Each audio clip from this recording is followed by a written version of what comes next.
Do you hate selling? A lot of people do, and it's because they don't understand the secret behind successful selling. And we're going to bring that to you right now.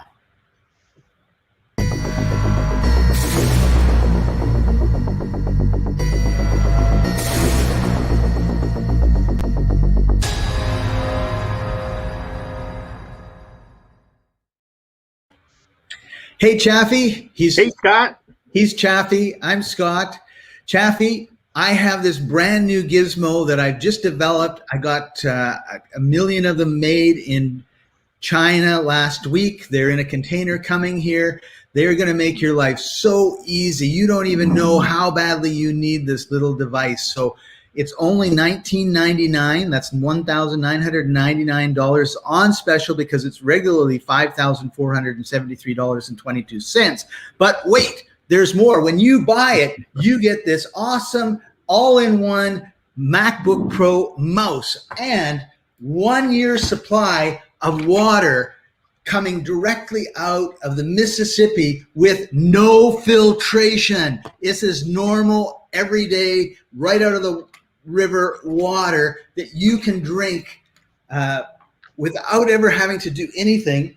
And what they discovered was Mississippi water gets rid of cancers, brain tumors, colds, COVID, and everything else that you could possibly have. If you've got a broken arm, it heals it if you put it on your arm within 34 seconds. It's been proven by the Mayo Clinic and Johns Hopkins University. And finally, when you get it, because wait, there's more, you get one of my very famous lamb black cap hats. Now, this hat is very, very special. It is filled with or lined with a high-grade aluminum foil. So when those nasty aliens are trying to zap your brain, it just bounces off, just like bang, which reminds me, it also comes with these glasses. And these are the same glasses that Roddy Piper used in the movie.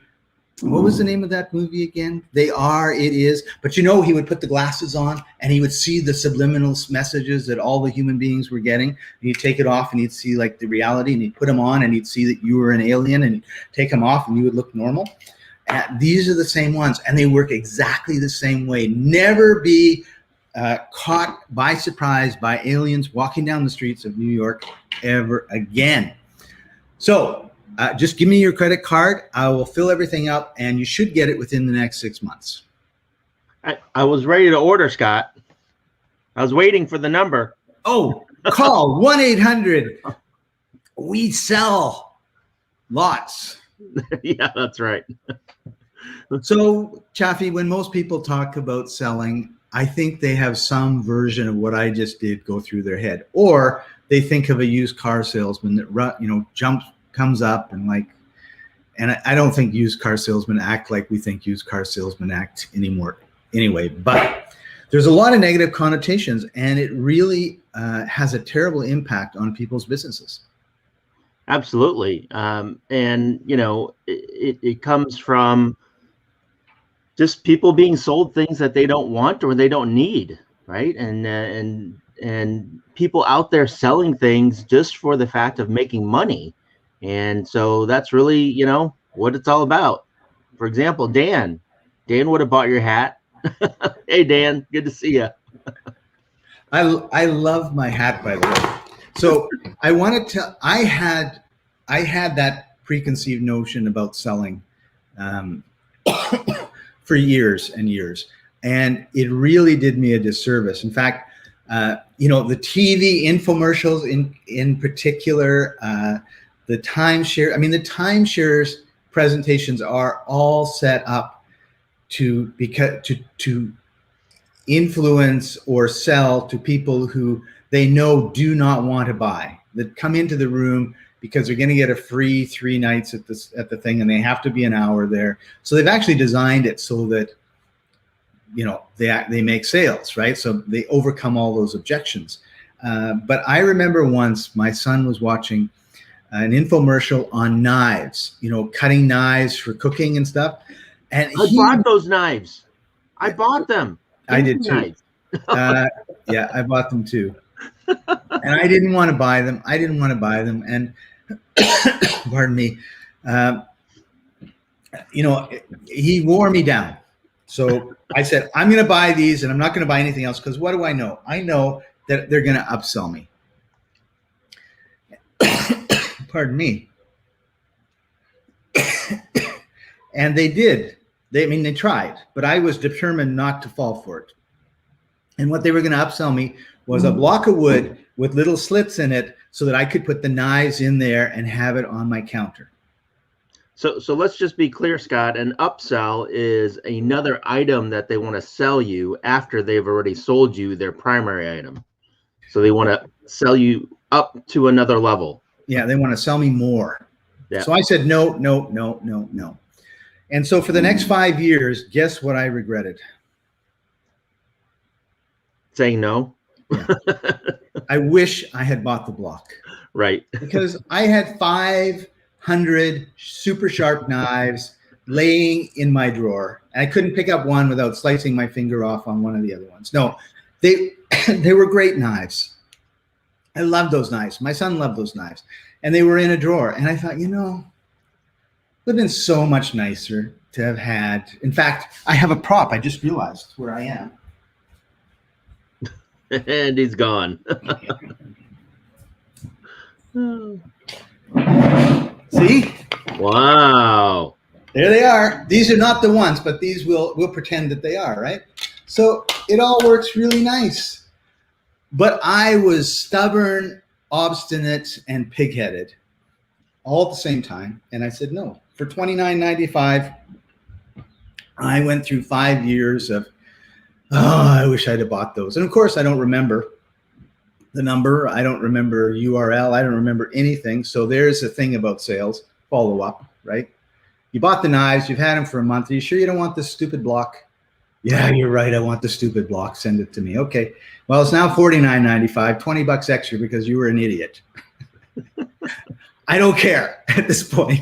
I want the block, right? And so we don't know what we want oftentimes, right? And we don't know necessarily what we need.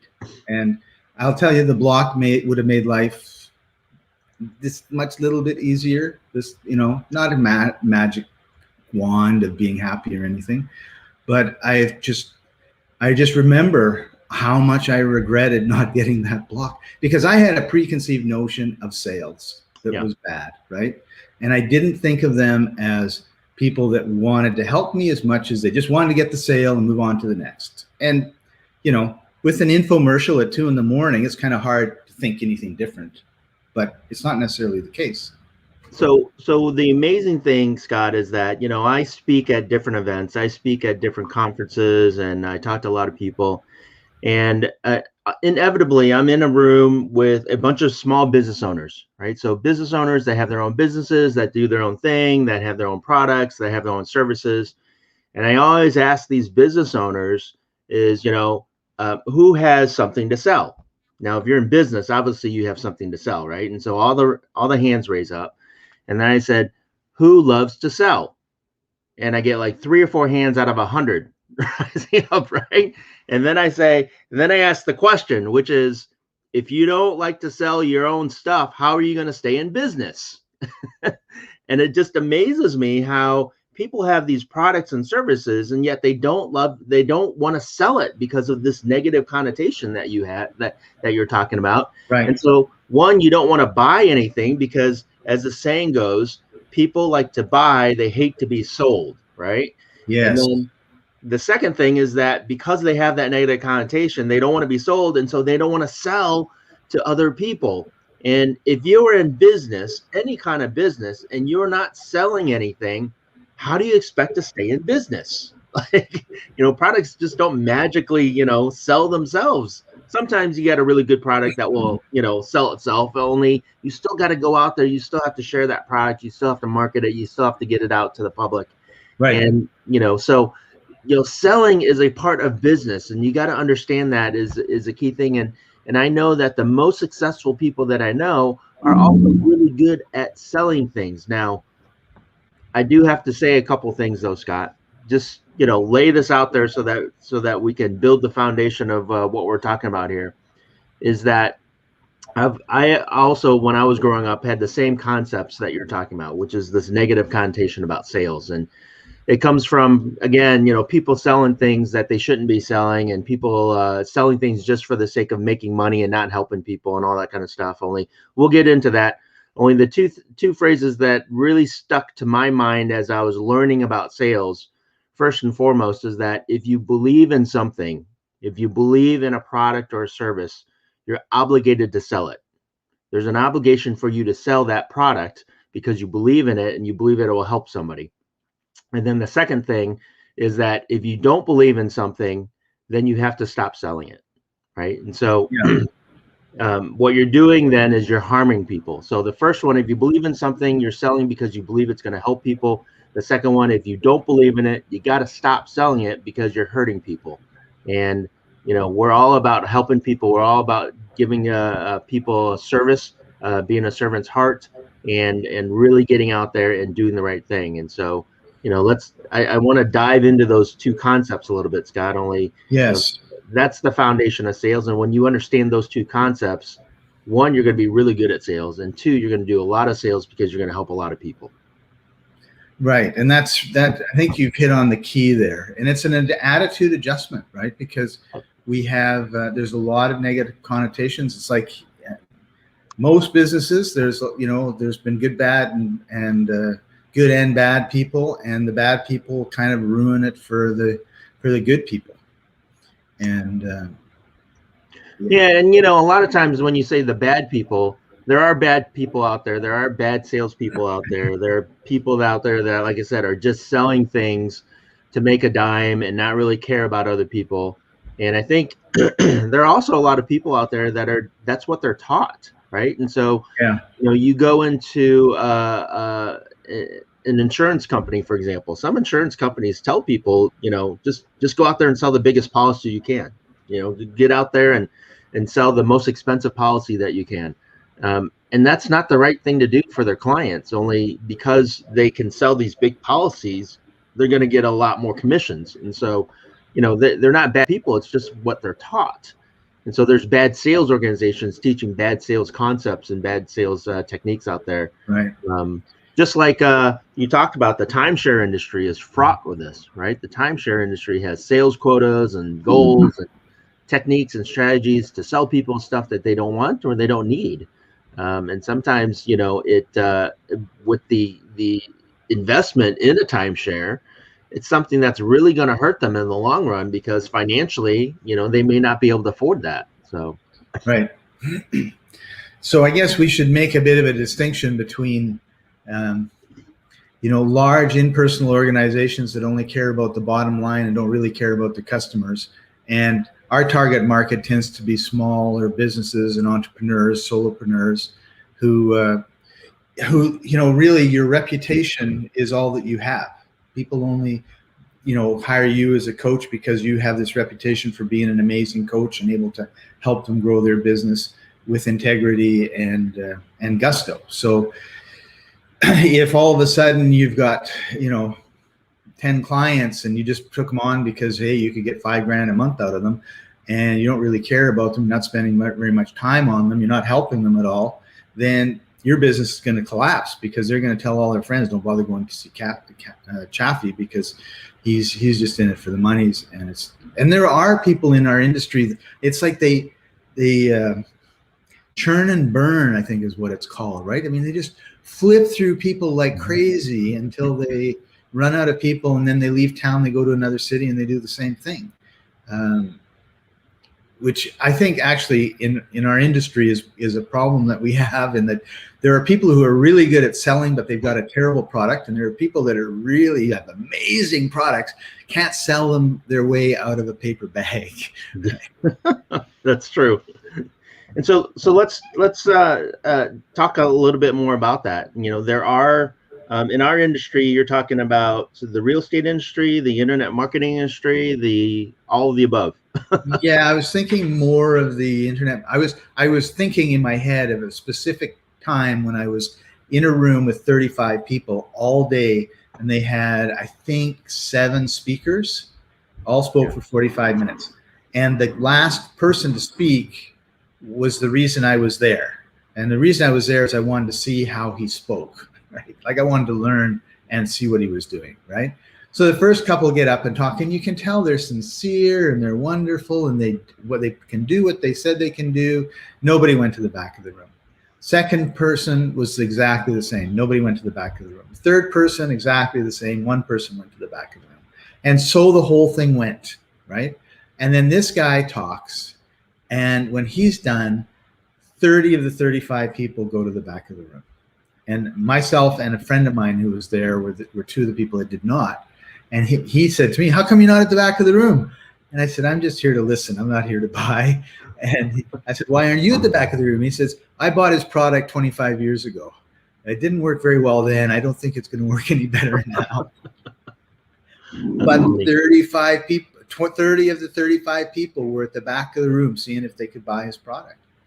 So there's the dilemma, right? As you said, sometimes people with the best product out there are horrible at sales, and so they don't get. And you can understand that, right? I mean, if you're working on a gadget or widget or making a hat, that's not a sales skill. That's a making hat skill. Right. Just wanted to bring that up. That's right. And then the people that that don't have the best product, that are good at sales, can sell, as they say, ice to an Eskimo, and that's not always the right thing. And so, I do want to talk. The new politically correct way to say that, by the way, is rice to a Vietnamese person. Oh, is that right? Is that how you say that? Tacos to a Mexican? Hey, we shouldn't get into this whole political correct thing, all right? And I'll eat tacos any day, by the way. I just got a note. We've been banned. We're no longer allowed. Oh, no. We're no longer allowed on the internet. All right. We respect all nationalities, by the way. Just want to make that clear. So anyways, though, so here's the thing is, if you have, and I said this before, if your product is, here's the litmus test, right? Would you use your product? Would you buy the product you're selling? Mm-hmm. And how is that product helping you? Okay.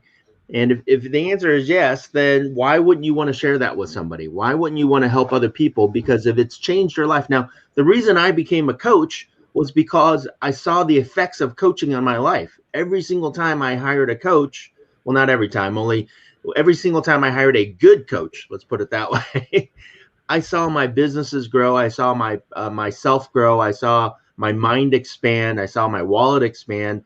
And so I love the results of working with somebody that had a vested interest in me and was interested in working on helping me grow. And that's why I became a coach. And so now I sell coaching services because I believe in the effect that working with a coach has on somebody. And, I see the results in the industry. I see the results in the professional industry. If you're an actor at the top of their game, you still have acting coaches. If you're an athlete, professional athletes, absolutely, yeah. They have coaches. Anybody that is at the top of the game always has coaches. And so I believe in coaching, and that's why I sell coaching. Now, if I hired 3 coaches and they did absolutely jack and squat and didn't help me whatsoever, then I probably wouldn't be selling coaches service. As a matter of fact, I know I wouldn't be selling coaching services. I know I wouldn't be a coach because I'd be upset. I'd be angry. I'd be, disenfranchised about, coaches, like, oh, they're nothing. I spent a lot of money and got nothing from them. And so, there are people in the coaching industry that sell coaching services, and it's a lot of fluff, right? It's a lot of hooey-pooey concepts that don't really help the individual. They package up a I don't know, something that looks really cool, that sounds really cool, that actually does absolutely nothing for anybody, right? And then they charge a lot of money for it. And so that gives everybody in the coaching industry a bad name. And so unfortunately, there's a lot of those people because coaching is a hot industry, and there's a lot of money to be made in coaching. And that could be the same thing as, the car industry right now, right? Or any business, right? I mean, business. You look at any business, and there are winners and losers, and you can see a lot of people that made a lot of money in the weight loss. I mean, pick an industry, in the weight loss industry or whatever. I mean, Steve Jobs started in a garage, and look what happened to him and Bill Gates. You know, they they were the successful ones. There were probably 100 other people in a garage fiddling around doing the same thing, but never had that break or never had that success. So it seems to me that you have to figure out what you want, and then you have to be willing to make the changes, because what you want is always going to be outside your comfort zone. And to pull it back to sales, if you're someone that is struggling with your sales and you're not willing to get a sales coach, then you're dealing with your poverty mentality. You're coming up against your poverty mentality, your attitude about success and everything else, because you're not doing any steps to improve the situation. So when I realized that I can't speak Spanish and Duolingo isn't really going to help, and then I also made the commitment to learn it, I got a tutor, 3 times a week. And my Spanish is way better now than it was, before. And I'm going back into Spanish countries, and I had like a 2-month break from my tutor because it was just overwhelming with work and him. But once I'm back in the Spanish countries, which I'm in Mexico now, we're starting up again, I think next week or the week after, and we're going to go. So I'm like thinking, just to follow this whole thing up, is I'm walking down the street and I'm thinking, well, I haven't counted to 10 in Spanish in a long time. So I did. And then I thought, well, what is it? What about this word? Or what about that word? Or what about this phrase? And I was just amazed at how they just started coming up naturally, right? And so if you're struggling with your sales and you're not willing to put in the work with somebody to help you, because they can see immediately where your problem is, right? You will never see what your problem is. I couldn't see what my problem was with the Spanish. In fact, I thought, I'm never going to learn this. This is impossible.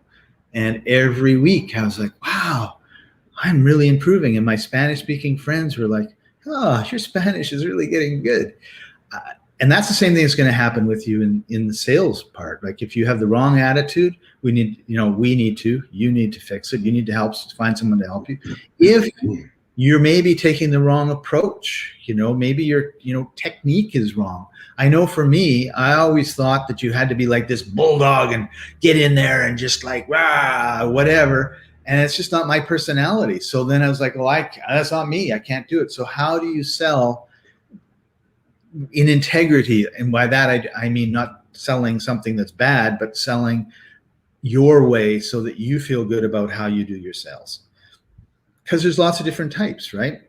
Sure. There's consultative sales. There's going to parties and meeting the creme de la creme of whatever your target market is, and rubbing elbows and getting to become friends with them, and then saying, hey, like I know a fellow in Hawaii. He bought a sailboat so that he could invite realtors and plumbers and carpenters and construction managers and property managers on his boat. And he would take them out for a 2-hour sail and get to know them. And at the end, all he said was, if you're at a house and the roof is in really bad shape, give me a call.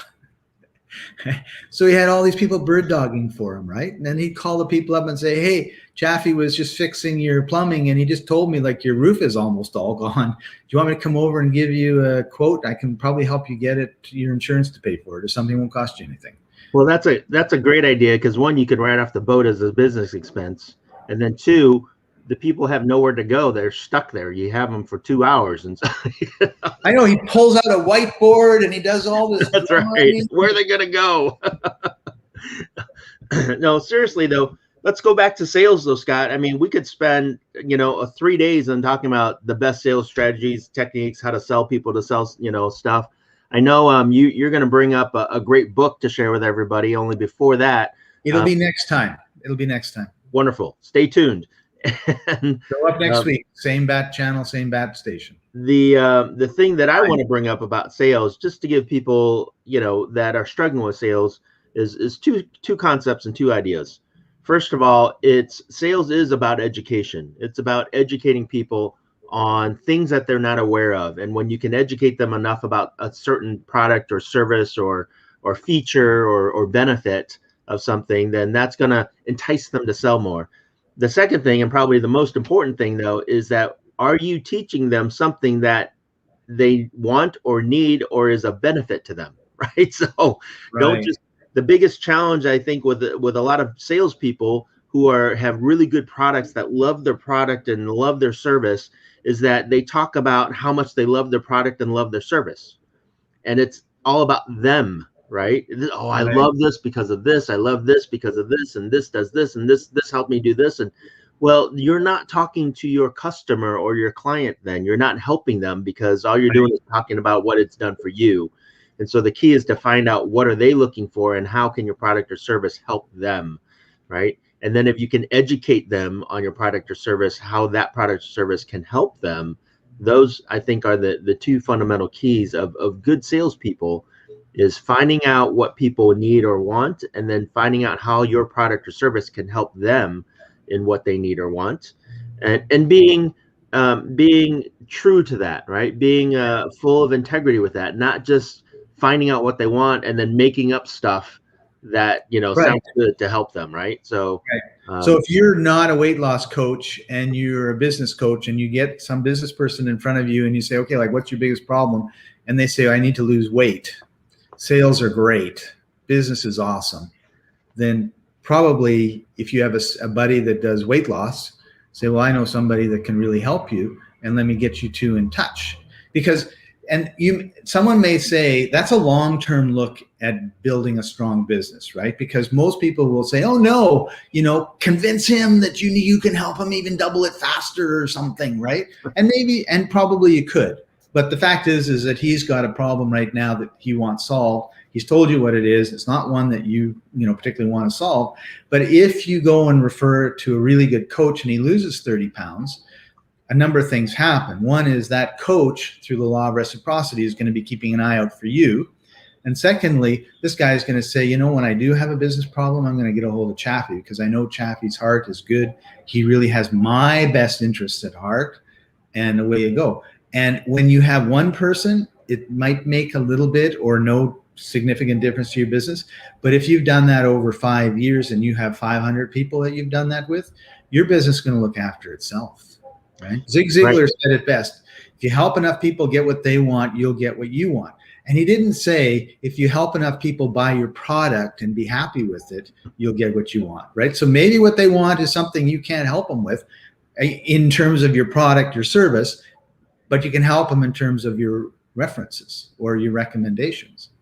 So what you just said there was another characteristic of a great salesperson, Scott. Oh, thank you.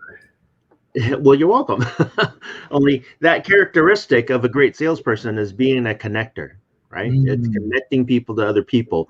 And so again, when you're a connector and you're not focused on selling your own product, you're focused on helping people get what they want, then you can connect them and refer them to other individuals. That in turn, as you said, in the long picture, in the big picture, in the long run, will come back and help you, because people will start talking about you. People will start referring you as you refer to other people as well. So having that mentality is so, having a servant's heart, looking to help people, being an educator, learning how to teach people, and then being a connector and connecting people with the right things. Those are three traits of great salespeople that allow you to sell with integrity, allow you to sell to help people versus just selling them stuff for $1 or $1 or anything. And I tell you, I've been in sales organizations where it's just, it's competitive. It's just, you sell them anything and everything you can, and, just go for the kill. Right. And it doesn't do anybody any kind of service. It doesn't help people. It might make some money in the short term, only you get bad will on the back end. You get a high rate of return. One of those speakers that you were talking about, where they would sell 30 out of the 35 people. I knew somebody like that. Well, I know him. He's still around. I know somebody like that. He still does it, and he's a great salesperson. Has tons and tons of That's all he shows when he presents, though, is he doesn't really talk about his product or service. He just shows a bunch of testimonials. And if you're selling to thousands and thousands of people, you're going to have a handful of testimonials because some people are going to succeed. Right. So he shares all these testimonials, doesn't talk about his product or service really, just shares a bunch of testimonials, sends a whole bunch of people to the back of the room, and is almost always one of the top, if not the top salesperson at these kind of events. What you don't see behind the scenes is that he's also one of the top refunded persons at these events. And so he consistently has a 25 to 30% return rate where people are returning and refunding his product because they know it's not working for them. So, and you don't want 25% of your people upset at you for spending a bunch of money and not getting results, because that doesn't do you well. Right. Oh, absolutely. So, I think that's the horn, Scott. Time's up. That's right. Gotta put a bow on this. We should mention, Scott, and we always forget this. If anybody has any questions or comments they'd like to share, please put it in the comments. We'll be more than happy to answer those questions. Yeah. You know what? I don't know why he's beeping his horn. Because he likes us. And if someone wants to get a hold of you, Chaffee, we have a little video here that they can watch.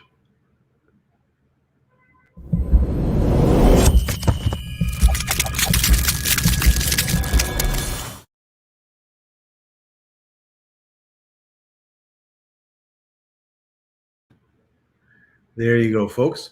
So Chaffee, one last tip before we go. You're in sales. What's one thing someone can do to improve? I just thought of mine, to improve their sales.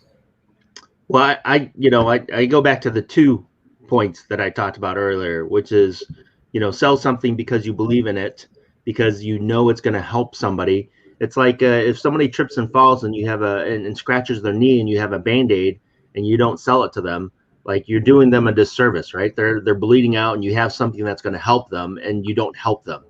And so if you have a product or service that you believe in, that is going to help people, you're obligated to sell that product or service. And then obviously if you have something that is a product or service you don't believe in, you're selling something to somebody and you don't believe in it, so you're actually doing them a disservice, you're hurting them. So if you keep those 2 things in mind and always focus on helping people, and looking to lead with a servant's heart, then your sales strategy will completely change. Your ideas, your thoughts are going to feel better, and that's going to make a huge difference in your business and your growth. Yeah, thanks, Dan. Yeah, being of service and a connector is so very important. Nice job on this episode. Appreciate that a lot. I forgot what mine was, but I thought of another one. We typically don't like doing what we're not good at. And one thing that people rarely do is practice their pitch. They don't spend time thinking about, okay, how am I going to structure what I'm going to say? What am I going to say? And then practice saying it so that it comes out as a normal part of conversation that can be tweaked depending on who you're talking with. Generally, it's kind of like, here's the first line of my pitch. This is the second line of my pitch. And here's my close, which is not normal, doesn't feel good, doesn't feel normal. The other person is like, I don't know what's going on with this person. So practice it. Like, work with a coworker, get a coach, and say, okay, I want to practice how I can get interest, how I can, because there's a definite pattern of sales, and you just need to be able to follow that pattern, be comfortable with the pattern, be able to kind of go off on a little bit of tangents depending on who you're talking to, and then you're done. And when you're done, they're either going to say yes or no, and then you can take that feedback and tweak it until you get higher rates of success. Awesome. Well, Scott, like I said, we could talk about this for 3 or 4 days. I'm assuming we're going to talk about sales more often down the road or in the next episode. The next month or so, we've got a whole list of specific sales topics that we've put in the calendar so we won't forget. And next week, we're going to be talking about the different types of salespeople. because we have the used car salesman stereotype. We've got the person that goes to all the parties. We've got my friend with the sailboat. There are different ways that you can approach sales depending on your personality. And we're going to leave with, we're going to give the last word to Dan Muhorter. Being able to know you need to refer someone if they are not a good fit for your business product is important as well. The connector, which can give you street cred. Thank you, Dan. Appreciate that. We should ask Dan to join us one day and be a guest. He might know a little bit about sales. Knows a little bit about it. A little bit about it. He sells and buys tons of houses. It's just phenomenal. Yep. So, okay. Thank you for joining us, everybody. Chaffee, appreciate your wisdom as usual. Appreciate you too, Scott. Thank you so much. And I think that's it, everybody. Come back next week. Make sure you leave lots of comments. Make sure you share and like and subscribe. Hit the bell notification so that we don't. YouTube and Facebook will send you messages telling you that we're going live. And think of any sales questions that you have. We'd be more than happy to answer them for you. That's right. See you next time. Bye-bye.